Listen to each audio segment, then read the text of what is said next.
이 5가지 과일, 농약이 가득하고 농부들조차 입에 대지 않는다. 제대로 먹지 않으면 간과 신장을 망칠 수 있는 독성 물질이 숨어 있습니다. 당신은 그 위험을 알고 있나요? 이 과일들 지금 바로 어떻게 안전하게 먹을 수 있는지 알려드립니다.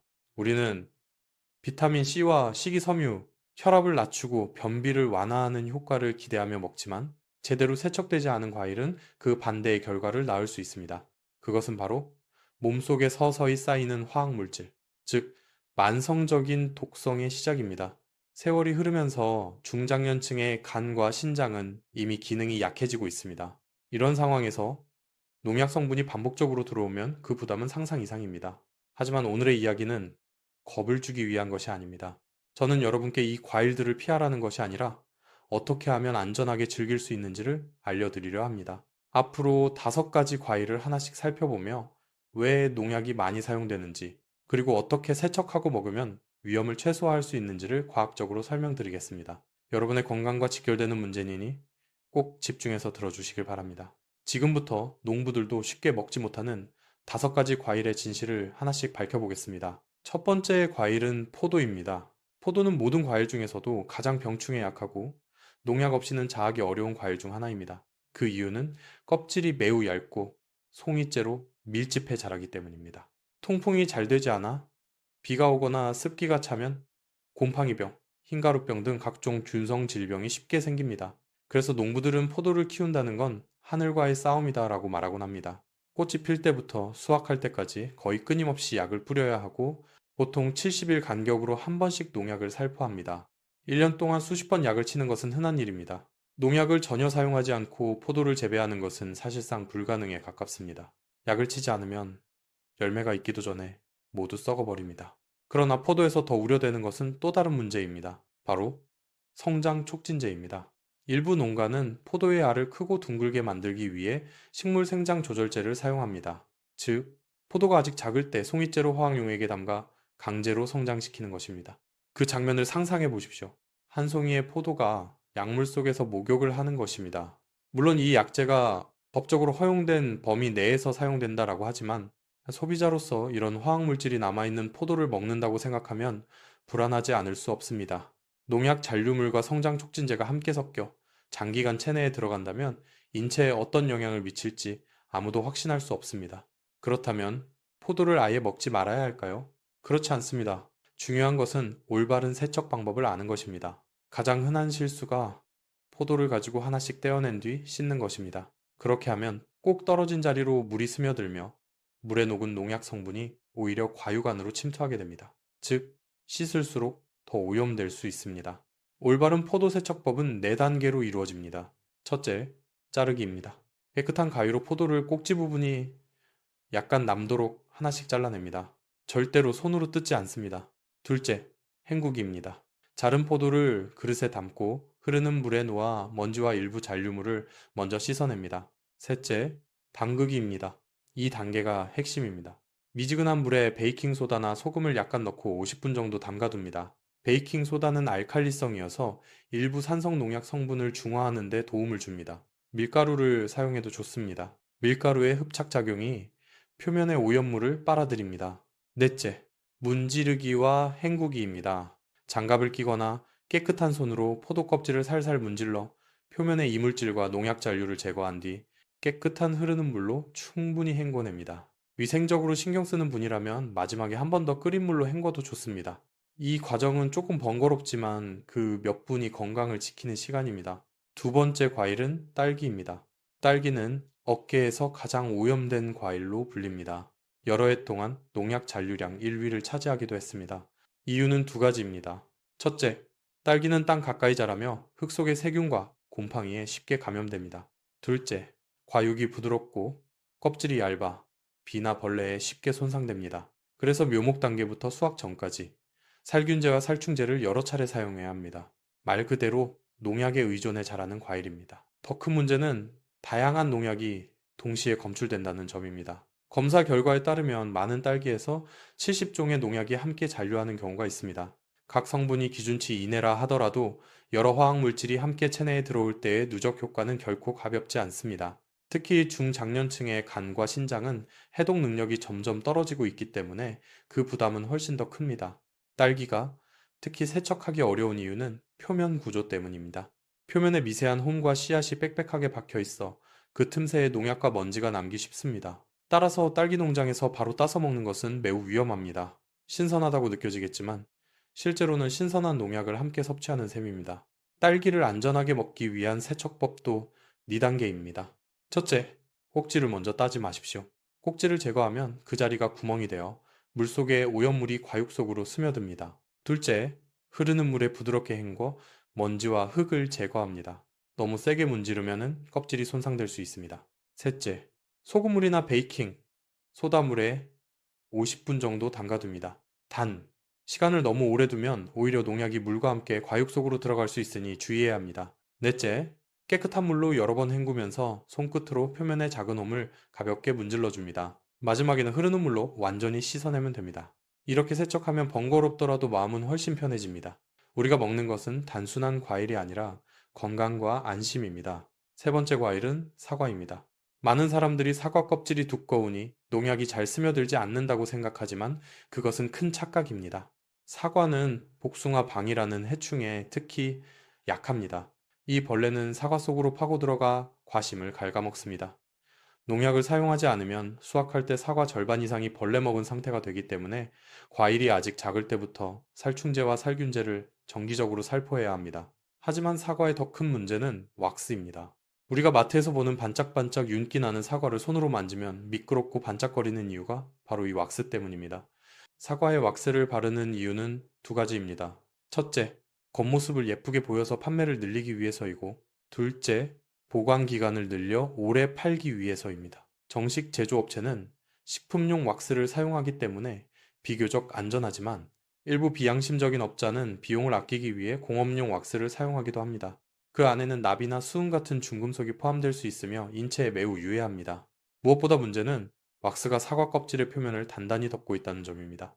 이로 인해 농약 성분이 껍질 아래에 가두어 버려 물로 대충 헹군다고 해서 제거되지 않습니다. 그렇다면 사과는 껍질을 벗겨야 할까요? 많은 분들이 껍질에 영양이 있다며 아까워하지만 껍질의 섬유소보다 농약 잔류와 왁스 성분의 위험이 훨씬 큽니다.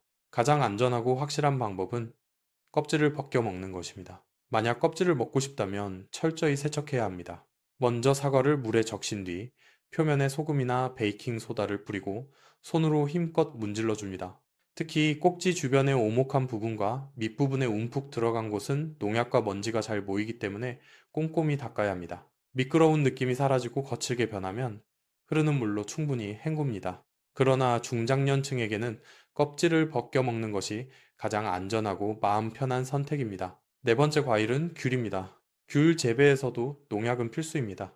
진물이나 귤, 개양병을 막기 위해 자주 살포해야 하고 일부 농가는 약효를 높이기 위해 아예 귤나무에 약을 주입합니다. 실제로 나무 줄기에 구멍을 뚫고 약병을 꽂아 약이 줄기를 따라 잎과 열매로 흘러가게 하는 방식입니다. 이런 방법은 해충을 막고 당도를 높이는 데 도움이 되지만 그만큼 약 성분이 열매 속까지 침투할 위험이 있습니다.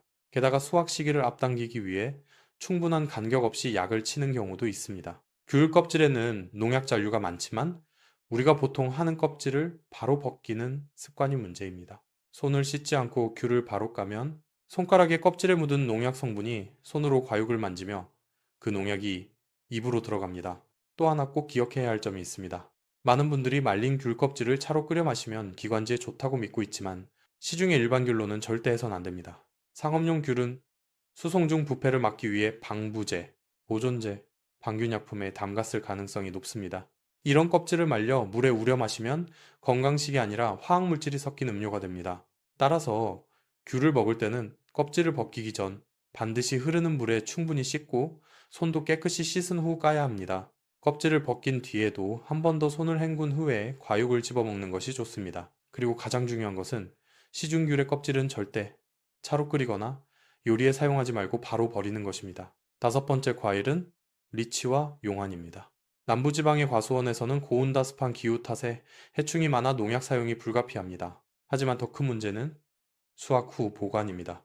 리치는 매우 예민한 과일로 하루가 지나면 색이 변하고 이틀이면 향이 달라지며 사흘이면 맛이 변합니다. 그럼에도 불구하고 우리가 마트에서 보는 리치는 여전히 붉고 신선합니다. 그 이유는 보관용 약물 처리에 있습니다. 수확 후 리치는 대개 아황산염이 포함된 보존제에 담가 살균과 색상 유지를 합니다. 이 약물은 부패를 막고 색을 유지하는 효과가 있지만 대부분 껍질 표면에 잔류합니다. 용암 역시 곰팡이 방지를 위해 같은 방식으로 처리됩니다. 이렇게 화학 처리된 과일은 겉보기에는 싱싱하지만 껍질에는 보존제가 남아 있습니다. 따라서 껍질을 손으로 벗길 때는 반드시 손을 씻고 먹은 후에도 다시 한번 손을 닦는 것이 좋습니다. 겉으로는 붉고 아름다워 보이지만 우리가 진정 지켜야 할 것은 그 속의 건강입니다. 눈에 보이지 않는 화학물질보다 소중한 것은 스스로의 몸을 지키는 지혜입니다. 가장 위험한 행동은 바로 입으로 깨무는 것입니다. 많은 분들이 리치를 먹을 때 손으로 들고 이로 껍질을 딱 하고 깨물어 열거나 용안을 먹을 때 손톱으로 껍질을 눌러 갈라지게 한 뒤 입으로 벌려가곤 합니다. 하지만 이렇게 하면 껍질에 남아있는 농약과 보존제가 그대로 입으로 들어갑니다. 리치나 용안을 사오면 바로 껍질을 벗기지 말고 가능하면 송이채로 흐르는 물에 충분히 헹구는 것이 좋습니다. 껍질에 묻은 약물이 조금이라도 녹아내리도록 깨끗한 물에 몇 분간 담가두는 것도 도움이 됩니다. 그 다음 깨끗하게 씻은 손으로 껍질을 벗기세요. 핵심은 입이나 껍질을 절대 직접 닿게 하지 않는 것입니다. 지금까지 5가지 과일, 즉 포도, 딸기, 사과, 귤, 리치와 용안을 살펴봤습니다. 이야기를 들으며 이제 과일을 먹기가 두렵다고 느끼신 분도 있을 겁니다. 하지만 걱정하지 마십시오. 오늘의 목적은 과일을 멀리 하자는 것이 아닙니다. 오히려 더 현명하게, 더 안전하게 즐기자는 것입니다. 과일은 중장년층에게 필수적인 영양 공급원입니다. 중요한 것은 위험을 알고 올바른 방법으로 대처하는 것입니다. 마지막으로 기억해야 할 과일 섭취의 3가지 원칙을 정리하겠습니다. 첫째, 껍질을 벗길 수 있는 과일은 반드시 껍질을 제거하고 먹습니다. 대표적인 과일은 사과입니다. 껍질의 영양보다 농약과 왁스의 위험이 훨씬 큽니다. 안전이 최우선이며 껍질을 벗기는 것이 가장 확실하고 간단한 방법입니다. 둘째, 껍질을 벗길 수 없는 과일은 철저히 세척합니다.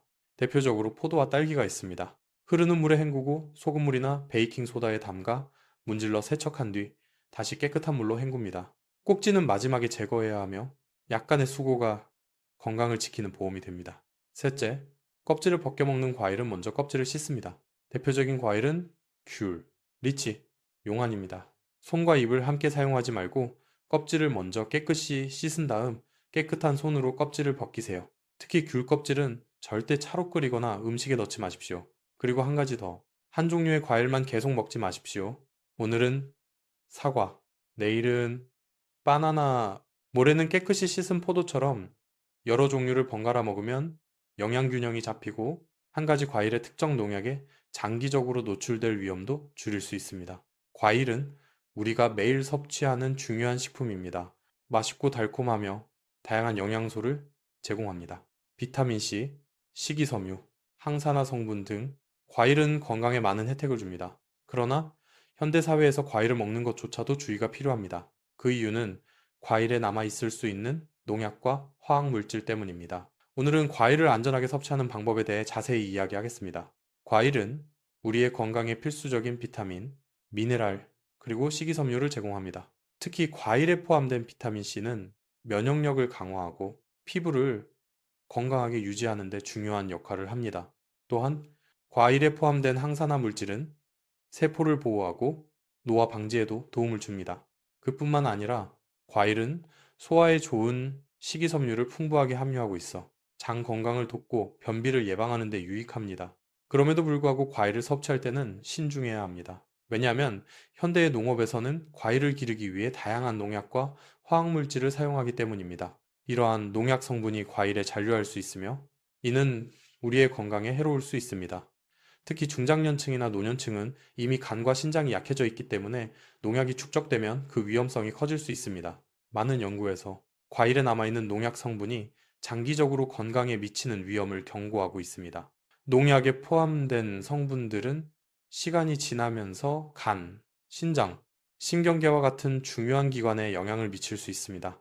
농약 성분이 축적되면 암이나 심혈관 질환을 유발할 수 있다는 연구 결과들이 나오고 있습니다. 특히 농약이 체내에 지속적으로 축적되면 면역체계나 소화 시스템에 악영향을 끼칠 수 있습니다. 농약에 장기간 노출된 경우 암을 포함한 여러 만성질환의 발생 위험이 증가합니다. 예를 들어 심혈관 질환은 농약이 혈액 내 지방질에 영향을 미쳐 혈관에 쌓이게 되며 이로 인해 동맥경화가 촉진될 수 있습니다. 또한 농약 성분은 간과 신장에 부담을 주고 시간이 지나면서 이들 기관의 기능을 저하시킬 수 있습니다. 농약에 대한 장기적인 노출은 이러한 중요한 기관들의 해독 능력을 감소시키고 다양한 질병의 원인이 될 수 있습니다. 농약 성분이 몸속에 축적되면 간과 신장에 부정적인 영향을 미칩니다. 간은 우리 몸에서 독소를 걸러내는 역할을 하기 때문에 농약이 축적되면 그 기능이 저하될 수 있습니다. 또한 신장은 체내에 쌓인 노폐물을 배출하는 중요한 역할을 하며 농약 성분이 신장에 축적되면 신부전 등의 질병을 유발할 수 있습니다. 이와 같은 이유로 농약이 지속적으로 남아있는 과일을 섭취하는 것은 매우 위험할 수 있습니다. 농약을 피하는 가장 좋은 방법은 유기농 과일을 선택하는 것입니다. 유기농 과일은 화학비료나 농약을 사용하지 않고 재배되기 때문에 상대적으로 안전합니다. 유기농 과일을 고를 때 제품에 유기농 인증이 되어 있는지 확인하는 것이 중요합니다. 그러나 유기농 과일은 가격이 더 비싸고 모든 상점에서 구할 수 있는 것은 아닙니다. 그럼에도 불구하고 유기농 과일을 선택하는 것이 건강을 지키는 좋은 방법입니다. 유기농 과일을 선택하면 농약 잔여물에 의한 건강 위험을 줄일 수 있습니다. 상점에서 과일을 선택할 때는 과일의 색과 표면 상태를 확인하세요. 과일의 색이 너무 화려하거나 인위적이라면 농약이나 화학물질이 사용되었을 가능성이 있습니다. 또한 과일의 표면이 매끄럽고 빛나는 경우, 이는 왁스나 농약이 남아있을 수 있음을 나타냅니다. 과일의 단단함도 중요한 지표입니다. 과일이 너무 단단하거나 너무 부드러우면 농약이나 화학물질의 영향을 받았을 수 있습니다. 농약 잔여물을 체크하는 방법 중 하나는 소금물에 과일을 담그는 것입니다. 과일을 소금물에 12-10분간 담가두면 농약 성분이 일부 중화되어 제거될 수 있습니다. 또한 베이킹 소다를 이용한 방법도 효과적입니다. 베이킹 소다를 물에 섞어 과일을 담가두면 농약 성분을 제거하는 데 도움이 됩니다. 식초를 이용해도 비슷한 효과를 볼 수 있습니다. 식초는 농약 성분을 분해하는 성질이 있기 때문에 과일을 씻을 때 유용합니다. 현재 시장에는 과일에 남아있는 농약을 정확하게 측정할 수 있는 도구들도 판매되고 있습니다. 이런 도구들은 농약 잔여물의 농도를 실시간으로 확인할 수 있게 해주며 농약의 종류에 따라서 정확한 측정을 할 수 있습니다. 그러나 이와 같은 기기는 상대적으로 고가이고 자주 사용하기에는 부담스러울 수 있습니다. 건강을 지키기 위해서는 자연식을 섭취하는 것이 중요합니다. 과일뿐만 아니라 가공식품이나 인스턴트 음식에 의존하는 식습관은 우리의 건강을 해칠 수 있습니다. 과일을 포함한 신선한 식품을 매일 섭취하고 가능한 한 집에서 직접 요리를 하는 것이 가장 좋습니다. 과일은 면역력을 증진시키고 심장 건강을 지키며 피부를 맑고 건강하게 유지하는 데 중요한 역할을 합니다. 특히 비타민 C가 풍부한 과일은 면역 체계를 강화하는 데 도움을 줍니다. 또한 과일에 포함된 식이섬유는 장 건강을 돕고 변비를 예방하는 데 유익합니다. 항산화 성분이 풍부한 과일은 노화 방지에도 효과적입니다. 과일을 섭취하는 것 외에도 정신 건강에 좋은 영향을 미치는 과일이 많습니다. 예를 들어 블루베리, 아보카도, 호두 등은 뇌의 기능을 개선하고 스트레스 해소에 효과적입니다. 특히 비타민 C와 항산화제가 풍부한 과일은 우울증과 불안증을 완화하는 데 도움이 됩니다. 김지혜 48세 씨는 과거의 식습관을 무시하고 가공식품을 많이 먹었습니다. 하지만 몇 달 전부터 유기농 과일과 신선한 채소를 섭취하기 시작한 후 피부가 좋아지고 체력이 많이 개선되었습니다. 특히 블루베리를 자주 먹은 덕분에 기억력도 향상된 것 같다고 말했습니다. 김 씨의 사례처럼 식습관을 개선하는 것만으로도 건강에 큰 변화를 가져올 수 있습니다. 이제 여러분은 과일을 섭취할 때 어떤 선택을 해야 하는지, 어떻게 세척하고 먹어야 더 안전하게 즐길 수 있는지에 대해 많은 정보를 얻으셨습니다. 그럼 이제 여러분은 어떻게 하시겠습니까? 과일을 고를 때 더 신중해지고 농약을 제거하는 방법을 실천에 옮길 준비가 되셨나요? 여러분의 건강을 지키는 작은 변화가 큰 차이를 만들 수 있습니다. 이제 여러분의 차례입니다. 오늘부터 어떤 과일을 고르고 어떻게 세척하고 먹을 것인지 결정을 내리세요. 유기농 과일을 선택할지 아니면 철저하게 세척하는 방법을 실천할지 건강을 위한 작은 실천이 큰 변화를 만들어낼 수 있습니다. 과일을 통해 더 건강한 삶을 시작해 보세요. 여러분의 선택은 여러분의 건강을 바꿀 수 있습니다. 지금 과일을 고르고 안전하게 섭취할 준비가 되셨나요? 우리 삶에서 가장 중요한 것은 평안과 건강입니다. 먹는 일에 조금 더 신경 쓰면 그만큼 더 안전하고 행복한 노년을 보낼 수 있습니다. 오늘 이야기가 도움이 되셨다면 좋아요를 눌러주시고 가족과 친구분들께도 꼭 공유해 주시기 바랍니다. 다음 영상에서 다시 뵙겠습니다. 함께 해주셔서 감사합니다. 댓글을 남기고 좋아요를 눌러주시고 더 재미있는 영상을 보려면 구독하는 것도 잊지 마세요. 다음 영상에서 뵙겠습니다.